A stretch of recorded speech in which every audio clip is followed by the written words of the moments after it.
Hello students. और बहुत दिनों बाद एक नई वीडियो आपको भेज रहा हूँ। अब हम शुरुआत कर रहे हैं एक नई सीरीज़ की जिसका नाम है ट्रांसलेशन।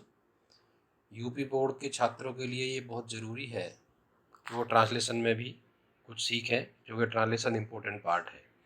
हिंदी मीडियम में ट्रांसलेशन आता है, इंग्लिश मीडियम में ट्रांसलेशन नहीं आता है।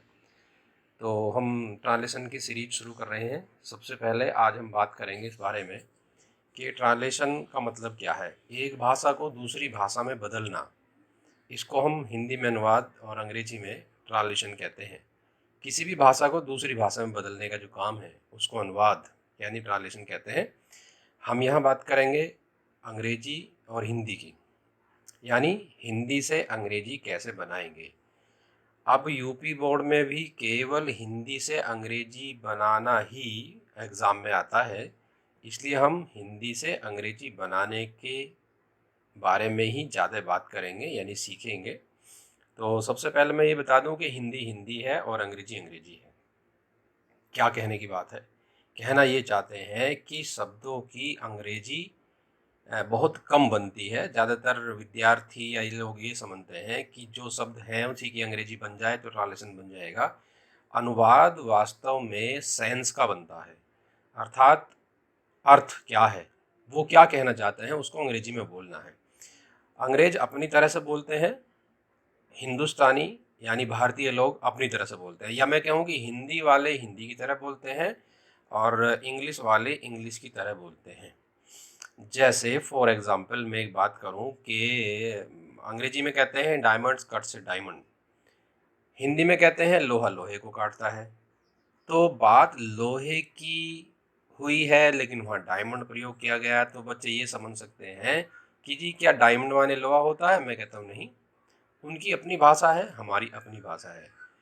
हिंदुस्तान में रेनी डेज को बुरे दिन माना जाता है, इंग्लिश में विंटर्स को बुरे दिन माना जाता है। तो ये अपनी अपनी कल्चर है, अपनी अपनी भाषा है, इसलिए हमें भाषा को दूसरी भाषा में बदलने का मतलब है वही बात जो उन्होंने इंग्लिश में की है हमने हिंदी में की है। शब्द एक से हों ये ज़रूरी नहीं है, ये इम्पोर्टेंट बात है। इसके बाद अब हमें ये समझना है, ट्रांसलेशन करने से पहले कुछ बातें और ज़रूरी होती हैं। जैसे हम कुछ ग्रामेटिकल अगर हम बात करें, सब्जेक्ट क्या है, क्रिया क्या है, ऑब्जेक्ट क्या है, तो ये तीन चार चीज़ें जानना बहुत ज़रूरी है। हम कोई भी अगर अनुवाद करते हैं तो उसमें वाक्य होते हैं, और वाक्य के लिए ज़रूरी है कि उसमें सब्जेक्ट है, ऑब्जेक्ट है, वर्ब है, इनका पता होना चाहिए। हिंदी में भी और अंग्रेजी में भी कुछ बातें हैं। जैसे मैं अगर बात करूं कि हम एक बात और जानेंगे कि टेंस क्या होता है, जो कि टेंस का भी हमें ध्यान रखना है। और आप अच्छी बात है कि अंग्रेजी में केवल 12 ही टेंसेस में अनुवाद बनता है। मुझे ये कहना है कि जैसे आप जानते हैं कि 3 प्रकार के टेंस हैं, ये मुझे यहाँ डिस्कस नहीं करना है। प्रेजेंट, पास्ट और फ्यूचर, इंग्लिश की बात कर रहा हूँ। तो हिंदी में भी जानते हैं आप वर्तमान, भूतकाल और भविष्यकाल, और अंग्रेजी में इन तीनों कालों के चार चार और भी भाग हैं। जैसा आप जानते हैं, आप चाहे तो नोट कर सकते हैं। जैसे इंडेफिनिट टेंस है, कंटिन्यूस टेंस है और परफेक्ट टेंस है। एक और जो कंबाइन है उसे हम कहते हैं परफेक्ट कंटिन्यूस टेंस। तो इन चारों को जब मैं पढ़ाएंगे, आगे एक सीरीज होंगी उसमें भी हम इस बारे में चर्चा करते रहेंगे। लेकिन फिलहाल ये समझना है कि 3 टेंस और 3 टेंस के आपको चार चार भाग और हैं, यानी कुल मिलाकर के 12 टेंसेस हैं। 12 में से कुछ ही टेंसेस ऐसे होते हैं जो आपको ऐसा लग सकता है कि थोड़े मुश्किल है, यानी जिसमें कुछ ज़्यादा बात समझनी है। तो एक ये बात मुझे यहाँ बतानी थी कि आपको ये जानना ज़रूरी है कि वर्ब, ऑब्जेक्ट, सब्जेक्ट क्या है। कुछ बातें और हैं मैं आपको बताऊं कि मैंने जैसे बताया हिंदी लिखने का अपना नियम है, संस्कृत लिखने का अपना नियम है, ऐसे ही अंग्रेजी को लिखने का भी अपना एक रूल है, एक नियम है। हम हिंदी में कैसे लिखते हैं, हिंदी में हम लिखते हैं कर्ता के बाद कर्म और उसके बाद क्रिया लाते हैं, लेकिन अंग्रेजी में ऐसा नहीं होता है। अंग्रेजी में हम क्या करते हैं, हम सबसे पहले सब्जेक्ट लिखते हैं, उसके बाद वर्ब लिखते हैं और उसके बाद ऑब्जेक्ट या और कोई भी चीज़ अगर आएगी तो हम उसको लिखते हैं। मैंने आपको पहली जो वीडियो भेजी है जिसमें ग्रामर पढ़ाई है, शुरुआत में पार्ट्स ऑफ स्पीच में कुछ इंपॉर्टेंट बातें बताई थी, उसमें सेंटेंस के प्रकार भी बताए थे। तो यहाँ हम बात कर रहे हैं कि वहाँ सब्जेक्ट और प्रेडिकेट जैसा पढ़ाया था, तो उसमें थोड़ी सी बातें हैं जो सब्जेक्ट का पता होना चाहिए, प्रेडिकेट का पता होना चाहिए। यहाँ मुख्यतः 3 बातें हैं, सब्जेक्ट, वर्ब और ऑब्जेक्ट। तो कैसे कैसे लिखा जाता है ये मैं आपको बताऊँगा। तो जैसा मैंने आपको बताया, अभी हम हिंदी की बात कर रहे हैं। पहले आपको दिखाई दे रहा होगा, हिंदी में जब हम लिखते हैं तो हिंदी में सबसे पहली बात क्या है, हम लिखते हैं पहले कर्ता, उसके बाद कर्म और उसके बाद क्रिया। ये अच्छी बात है कुछ बातें समझने के लिए। अच्छी बात क्या है कि क्रिया हिंदी में सबसे अंत में लिखी हुई होती है, इसलिए हम क्रिया को आसानी से पहचान सकते हैं। वैसे तो क्रिया को पहचानने के और बहुत सारे नियम हैं, लेकिन मैं यहाँ ये बता रहा हूँ कि हिंदी में हम पहचान करते हैं क्रिया की, सबसे अंत में लिखा रहता है, इसलिए पहचानना बहुत अच्छा है। कर्ता को कैसे पहचानेंगे ये बात भी बताऊँगा अभी। ये बताना चाह रहा हूँ कि इंग्लिश का क्या रूल है। हम इंग्लिश का अपना एक रूल है, आप ये मत कहना जी ऐसा क्यों होता है। रूल है तो है, उन्होंने अपने हिसाब से बनाया, हमने अपने हिसाब से बनाया। इंग्लिश में क्या करते हैं, सबसे पहले सब्जेक्ट लिखते हैं। सब्जेक्ट का मतलब होता है कर्ता, उसके बाद सदैव वर्ब लिखी जाती है। तो वर्ब कब लिख सकते हैं, जब वर्ब का हमें पता हो। अगर आप वर्ब नहीं जानते हैं तो आप नहीं लिख पाएंगे। उसके बाद ऑब्जेक्ट। ऑब्जेक्ट के लिए ये बात कहना ज़रूरी है कि अगर हो तो ऑब्जेक्ट हो तो बहुत बढ़िया, नहीं तो सब्जेक्ट और वर्ब। इसके बाद ये समझ लिए जो कुछ भी आएगा फिर इसके बाद ही आएगा। तो यदि हमें ये नहीं पता है कि सब्जेक्ट क्या है, वर्ब क्या है और ऑब्जेक्ट क्या है, तो हम उसकी अंग्रेजी कैसे बनाएंगे। तो अभी मैं टेंस नहीं पढ़ा रहा हूँ, अभी आपको बता रहा हूँ कि ट्रांसलेशन करना कैसे है। हिंदी में मैंने बता दिया, फिर से देखो, हिंदी में कर्ता, कर्म और क्रिया होती है। तो हम क्रिया को यहाँ से पहचान सकते हैं, ये बात बहुत बढ़िया हो गई। उसी क्रिया को हम वर्ब के रूप में लाएंगे। मैं आपको ये भी बताऊंगा कि हम वर्ब को अगर पहचान लेते हैं तो उसके बाद हमें क्या पहचानना, फिर उसके बाद हमें देखना सब्जेक्ट क्या है। सब्जेक्ट के बाद हम ये देखेंगे कि ऑब्जेक्ट क्या है।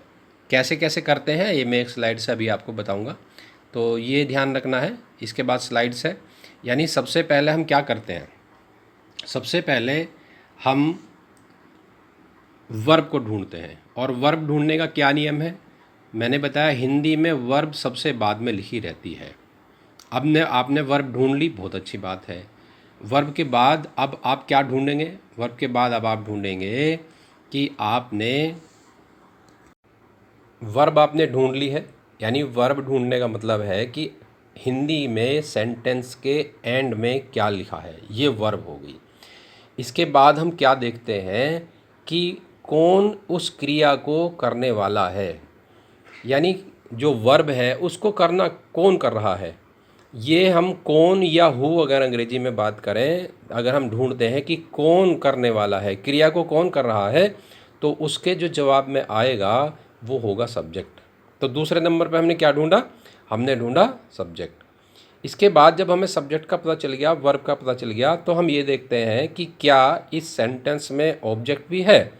तो ऑब्जेक्ट को यानी कर्म को देखने के लिए हम क्या का सहारा लेते हैं, क्रिया को किया गया किसके ऊपर, किसके लिए, या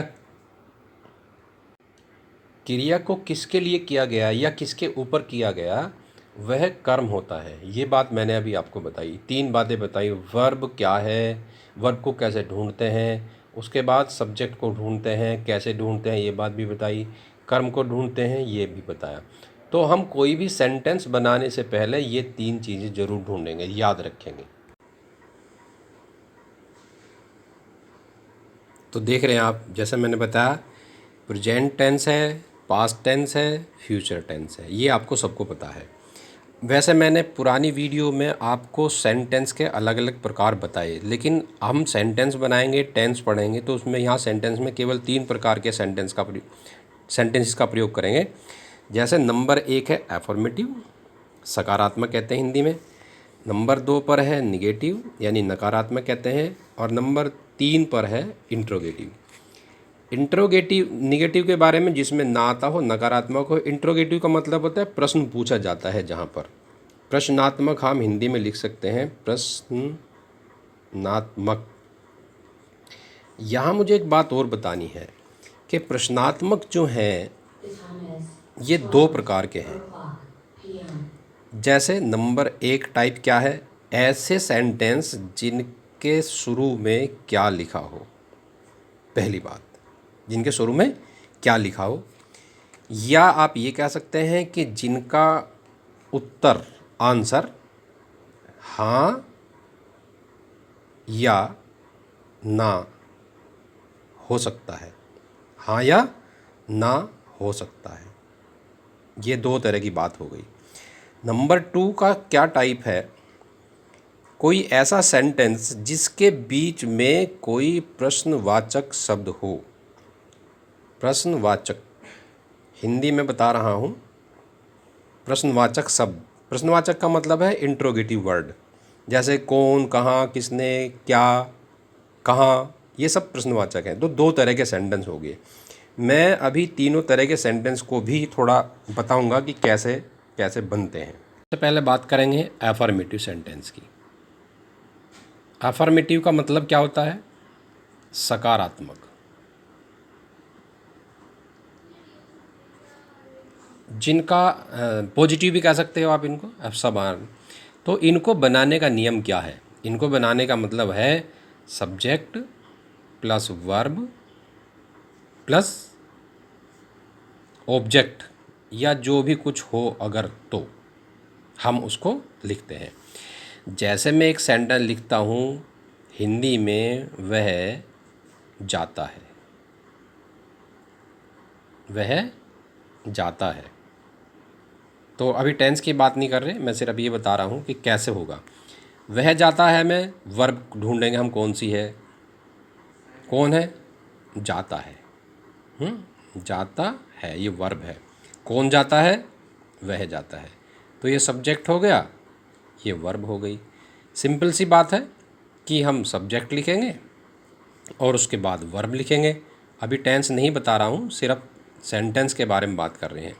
मैं ये कहना चाहता हूँ कि इस सेंटेंस में सब्जेक्ट और वर्ब ही है और कोई चीज़ नहीं है, ये बात ध्यान रखना।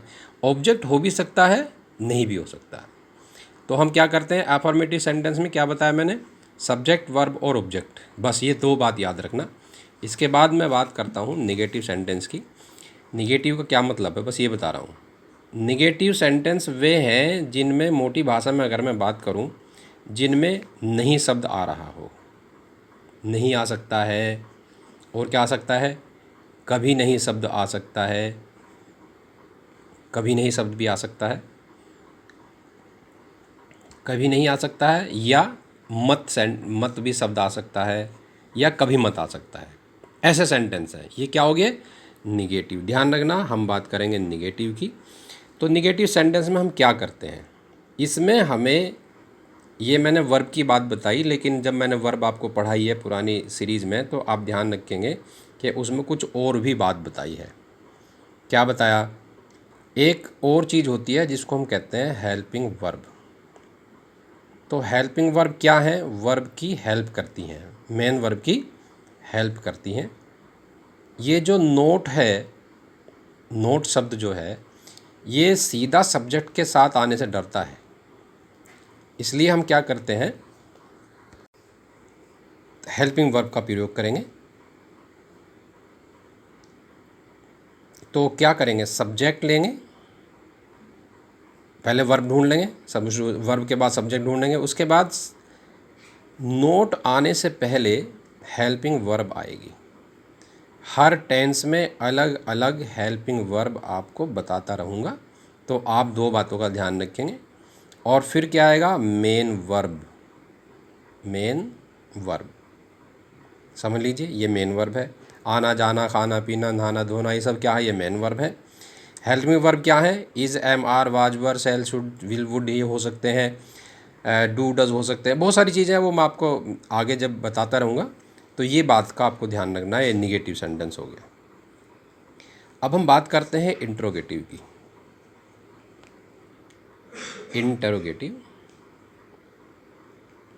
इंटरोगेटिव में क्या करते हैं, दो तरह के सेंटेंस हैं। मैंने बताया फर्स्ट जो है वो कौन सा है, ऐसे सेंटेंस जिनके शुरू में क्या आता हो। तो यदि वाक्य के शुरू में क्या आ रहा है तो आप क्या करेंगे, आपको शुरू में हेल्पिंग वर्ब लिखनी है, हेल्पिंग वर्ब, फिर सब्जेक्ट लिखना है, फिर मेन वर्ब लिखेंगे। मेन वर्ब के बाद यदि कुछ आता हो तो लिखेंगे। ये एक टाइप हो गया। सपोज़ दूसरे तरह का सेंटेंस जो मैंने अभी तक आपको बताया अभी थोड़ी देर पहले, यानी किसी के बीच में कोई प्रश्नसूचक शब्द आ रहा हो तो सबसे पहले हम क्या लिखेंगे, प्रश्नसूचक शब्द, प्रश्नसूचक शब्द लिखेंगे। उसके बाद हेल्पिंग वर्ब लिखेंगे, फिर सब्जेक्ट लिखेंगे और सब्जेक्ट के बाद मेन वर्ब लिखेंगे, प्लस एंड सो ऑन यदि कुछ आए तो ये कुछ इम्पोर्टेंट बातें थी जो मैंने आपको आज बताई हैं। अगर आप इन्हें ध्यान से पढ़ेंगे तो मैं आगे टेंस पढ़ाने शुरू करूँगा। तो चीज़ें अगर आप सीख पाते हैं तो इससे आगे हम टेंस पढ़ पाएंगे, है ना। और जब भी मैं क्लास में इंटर में जाता हूँ तो सबसे बड़ी समस्या आती है कि टेंस नहीं आते जी, टेंस नहीं आते तो आगे की क्या पढ़ाई होगी। इसलिए मैंने ये सोचकर ही आपके लिए ये सीरीज बनाई है कि आप टेंस सीख लें। आजकल लॉकडाउन भी है तो ऐसे टाइम में आप ठीक से देख लें कि टेंस कौन से होते हैं। कुछ बातें हैं जो बहुत छोटी छोटी हैं, is are am was were has have had वाली, इनको मैं बाद में लूँगा, फ़िलहाल मैं टेंस पढ़ाऊँगा। लेकिन टेंस से पढ़ाने से पहले कुछ बातें और इम्पोर्टेंट है जो आपको पता होना चाहिए। मैं पुरानी वीडियो में आप देखेंगे तो मैंने उसमें कुछ बात बताई हैं पर्सनल प्रोनाउन के बारे में, तो वो चार्ट आपको याद होना चाहिए। मैंने पैसे वो इसकी वीडियो बनाई थी, उस वीडियो में वो चार्ट बना करके दिखाया था।